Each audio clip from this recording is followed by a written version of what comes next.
लेकिन साहब ये एजुकेशन आपकी जो है उससे ये तो साबित नहीं होता कि आप बैंकिंग सेक्टर में भी आपके एक्सपीरियंस होंगे। मैं पहली मर्तबा 1993-94 में मुस्लिम कोऑपरेटिव बैंक का डायरेक्टर हुआ। लेकिन आप पे इल्जाम ये है कि आप एक पॉलिटिकल बैकग्राउंड आपका है और पॉलिटिकल बैकग्राउंड होने की वजह से आपने इस ऑर्गेनाइजेशन को अपने मुट्ठी में ले लिया है। ये कौम की बहुत बड़ी बैंक है। ये पूना शहर के मुसलमानों की रीढ़ की हड्डी का काम ये बैंक ने किया है। आपने ग्राउंड पॉलिटिक्स होती है उसको बैंक में लाने की कोशिश की और पॉलिटिक्स करके साजिश करके उनको उनके ओहदे से हटाने की कोशिश की। हमने साजिश नहीं की, आपके करप्शन के चार्जेस की वजह से आपको अविश्वास का ठहराव आया। इसके रास्ते पे आने वाली जो मुश्किलें हैं उसको कैसे दूर करेंगे? इंस्टीट्यूट्स को, बैंक को नुकसान पहुंचाने का जो काम करेगा उसको हम छोड़ेंगे नहीं। नाज़रीन, आज हमारे साथ मौजूद हैं एक मशहूर शख्सियत एडवोकेट अय्यूब शेख, जो मुस्लिम कोऑपरेटिव बैंक के डायरेक्टर हैं और अनेक मुख्तलिफ समाजी तंजीमें हैं उसमें वो मेंबर्स और अच्छे ओहदे पर रह चुके हैं और काम कर रहे हैं, पॉलिटिशियन भी हैं। और आज हम इनसे समाजी, सियासी और मुख्तलिफ मौज़ूआत पर बात करने की कोशिश करेंगे। अय्यूब शेख साहब, आपका बहुत बहुत इस्तकबाल है हमारे ख़ास प्रोग्राम में। कैसे हैं आप? अल्हम्दुलिल्लाह। अस्सलाम वालेकुम रहमतुल्लाहि व बरकातहू। खान साहब जी बोलिए। वालेकुम सलाम। अय्यूब साहब, आप बहुत दिनों से सियासी और समाजी काम से जुड़े हुए हैं, क्या क्या किया अब तक आपने?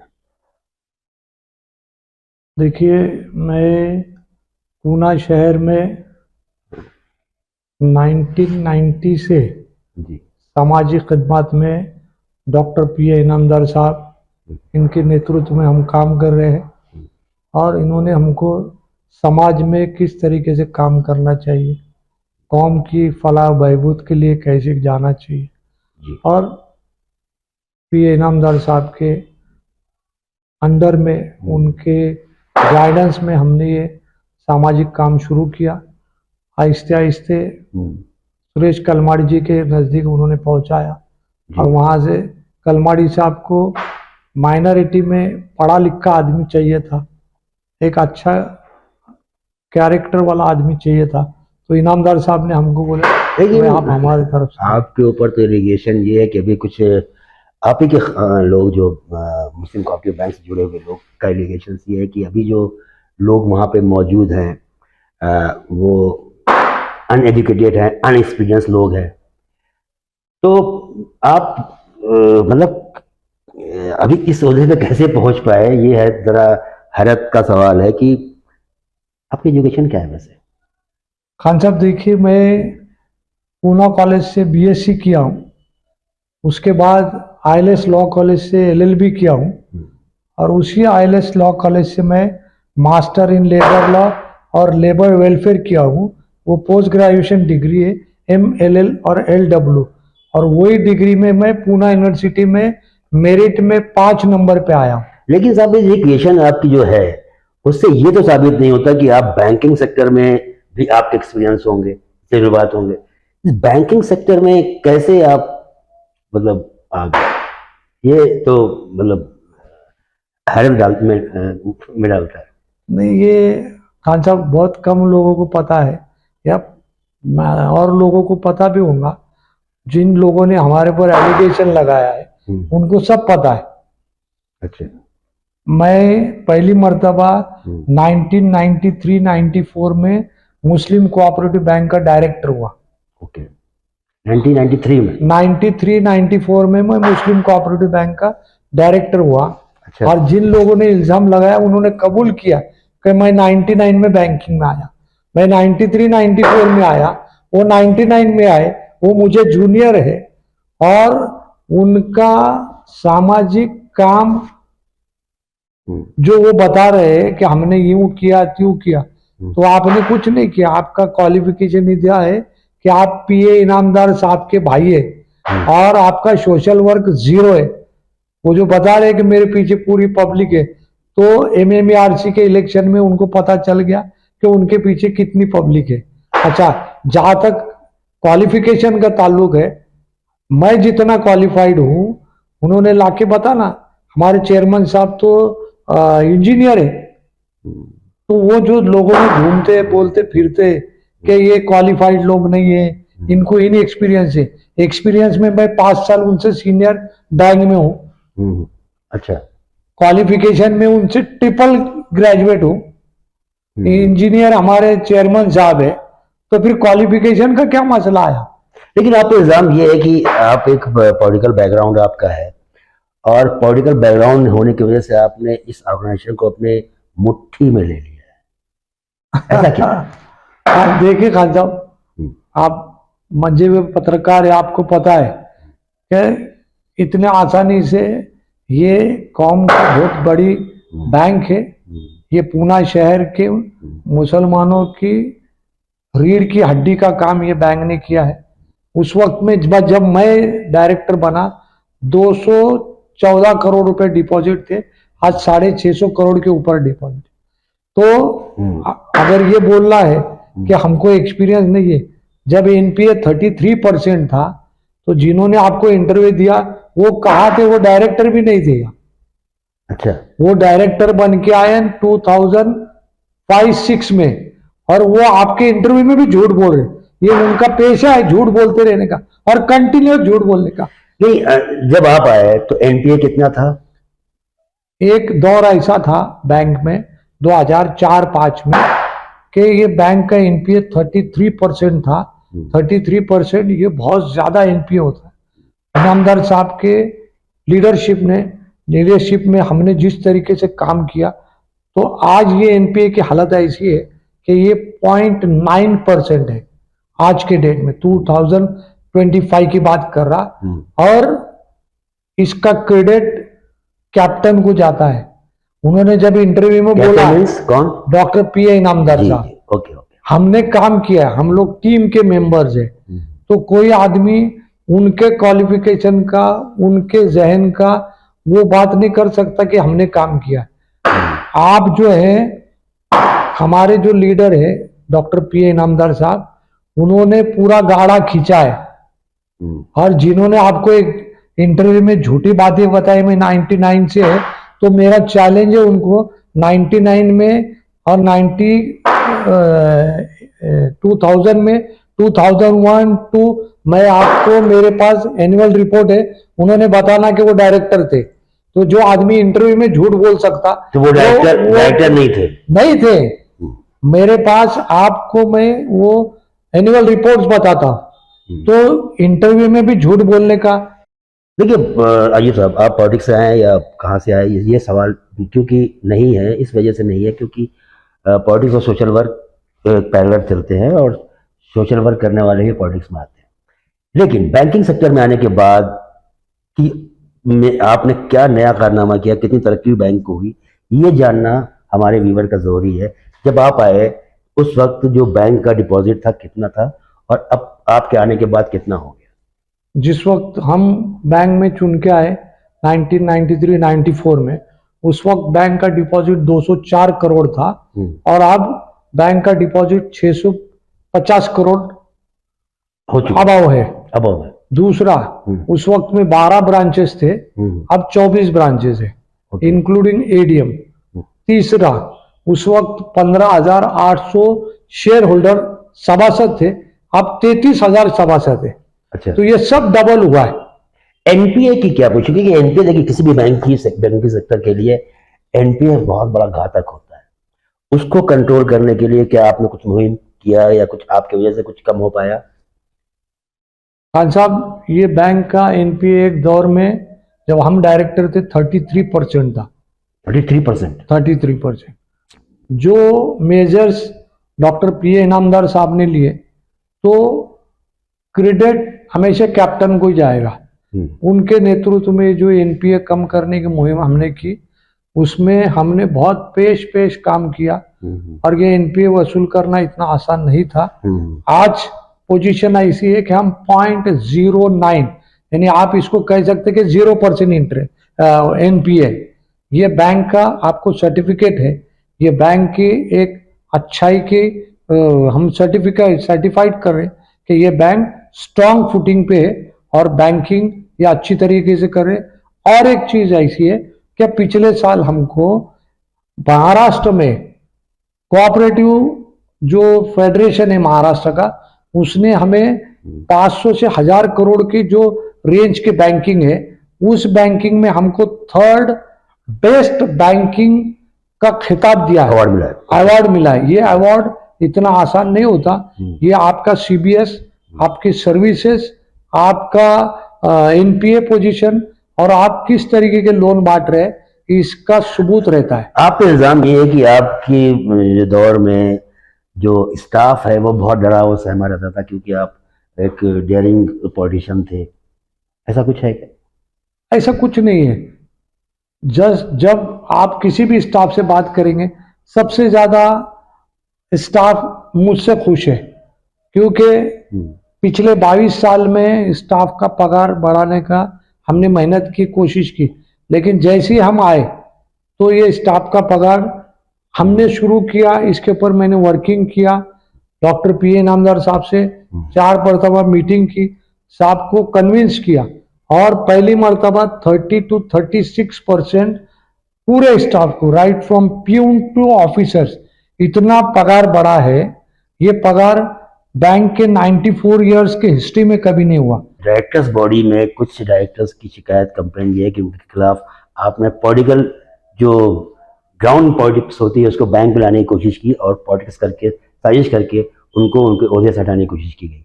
मतलब उनके खिलाफ नो कॉन्फिडेंस मोशन आप जैसे लोगों ने लाए और उनको हटाया गया, ऐसा क्या? मैंने आपको बताया कि उन्होंने अपने इंटरव्यू में अपने आप को 99 ईयर्स से बैंक में है, मेरे पास सबूत है। 2005 तक का उनका कहीं भी एनुअल रिपोर्ट में फोटो नहीं है कि वो डायरेक्टर है। तो उनका काम है लोगों को मिसगाइड करना, और इसी तरह के पूरी आपने साजिश नहीं की? हमने साजिश नहीं की। इनके खिलाफ इस अविश्वास का ठहराव जब आया, अलबत्ता दोस्ती में मैंने उनको मदद की कि भाई कोई भी आदमी इतने साल काम कर रहा है उसको इस तरह से नहीं हटाया जाए। आपके करप्शन के चार्जेस की वजह से आपको अविश्वास का ठहराव आया, हमने वो रोका, उनको फिर एक मर्तबा चांस दिया और ये कंडीशन पे दिया कि उन्होंने हमारे पास राजीनामा लिख के दिया कि भाई मेरे को इज्जत से जाने दो, मैं 15 दिन महीने में जाऊंगा। और फिर बाद में वो उनकी चाल चलना शुरू कर दिए, दूसरों को पॉलिटिशियन बोलने का, लेकिन चाल ये चलेंगे। मैं उनको चैलेंज करता हूं, मैं आपसे भी रिक्वेस्ट करता हूं खान साहब, आप मेरे पुराने दोस्त हैं, कि मैं आजम कैंपस के ग्राउंड में 2 ब्लैक बोर्ड लगाऊंगा। ये अपने आप को 40 साल में बहुत सोशल वर्क किया है ना, तो आपने आजम कैंपस में क्या किया, एमसी सोसाइटी में क्या किया और बैंक में क्या क्या काम किया, आप आइए, मैं उनको दावत देता हूं, 2 ब्लैक बोर्ड लगाएंगे कि आपने अच्छा क्या काम किया, आप लिख के दिखाइए 40 साल में हमने समाज में, सोशल, बैंक और आजम कैंपस में क्या काम किया, हम लगाएंगे और शहर के प्रोमिनेंट लोगों को बुलाएंगे, उन्होंने डिसीजन लेना कि कौन अच्छा है। नहीं, कह रहे ये है कि नो कॉन्फिडेंस मोशन उन्होंने इलीगल बताया, जिसके खिलाफ वो कोर्ट में गए। कोर्ट ने अभी बताया कि फैसला नहीं किया, क्या आप बता सकते हैं कि वो फैसला आ चुका है और क्या डिसीजन? कोर्ट का फैसला क्लियर कट हमारे फेवर में आया है। कोर्ट में उन्होंने 3 चीजें बताई कि ये साइन मेरी नहीं है। उसके बाद दूसरी मर्तबा उन्होंने बोला कि मेरे को मराठी लिखने को आता नहीं है, ये मेरे मराठी में लिख के साइन लिया। पहले तो बोला मेरे साइन ही नहीं की, फिर बोलते हैं कि मराठी मुझे समझता नहीं है, मेरा साइन है। तो कोर्ट समझ गया और कोर्ट ने उनके सब एप्लीकेशन रिजेक्ट किए। मेरे पास सर्टिफाइड कॉपी है, मैं आपको वो कॉपी दे सकता हूँ, ठीक, आप वो रिकॉर्ड पे आपके साथ में रखिए। ये बैंक किन लोगों की है और ये बैंक किन लोगों को फायदा पहुंचाने के लिए है, और इसको रोकने, इसमें जो भी इसकी तरक्की है उसकी कामयाबी के लिए क्या मुहिम चलाएंगे आप, क्या आपका मकसद है? देखिए, ये पूना शहर के गरीब हमारी कौम की बैंक है। ये बैंक का पहले ऐसा था कि ये रिक्शा वालों की बैंक है। अच्छा। तो इससे हमारी कौम के, हमारे समाज के और हमारे अलग दूसरे जो गरीब तबके के लोग हैं, इनकी आशाएं जुड़ी है। इससे हमारी कुछ अपेक्षा है और वो अपेक्षा हम किसी को भंग करने का काम देंगे नहीं। लेकिन आपका तो इल्जाम ये है कि जिन्होंने आपकी हेल्प किया, आपको लाए, आपको प्रमोट किया, आपने उनके खिलाफ साजिश की। नहीं, वो लाए बोलेंगे तो वो जूनियर है मुझे, वो जूनियर सीनियर को नहीं लाएगा। जो सीनियर ऑलरेडी यहाँ काम कर रहा है उसने जूनियर को लाया। कि उसमें यूं है कि जिन पत्थरों को हमने आता की थी धड़कने, जब बोलने लगे तो हम ही पे बरस पड़े। वाह तो वाह ये वाह। शेर उनको पक्का बैठता है। अजीब साहब, मतलब ठीक है आपने बैंक के बारे में जो बात की, लेकिन एमसीए सोसाइटी और आजम ट्रस्ट से भी आप काफी दिन जुड़े हुए हैं। वहां पे क्या किया? सिर्फ आप पॉलिटिक्स करते रहे या कुछ वहां पे कंस्ट्रक्टिव वर्क भी आपके जरिए हुआ है? हाँ साहब, देखिए, मैं हाजी गुलाम आजम एजुकेशन ट्रस्ट में I was the youngest trustee in the history of Haji Ghulam Azam education trust, and I was the youngest secretary of Haji Ghulam Azam education trust for the longest period.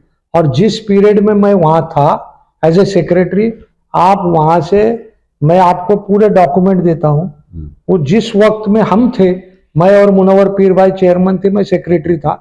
ये जो progress हुआ, जो construction हुआ इनामदार साहब की leadership में, ये उसी पीरियड में हुआ। उसी पीरियड में मस्जिद का कयाम हुआ, उसी पीरियड में एमसी सोसाइटी के जो ग्राउंड है अपना, डेंटल कॉलेज उसी वक्त में हुआ, उसी वक्त में मैनेजमेंट कॉलेज की बिल्डिंगें बनी। मैक्सिमम कंस्ट्रक्शन वो हमारे पीरियड में हुआ, जब मुनव्वर पीर भाई साहब चेयरमैन थे और मैं सेक्रेटरी था। अच्छा, वो सब हमारे सिग्नेचर से हुआ।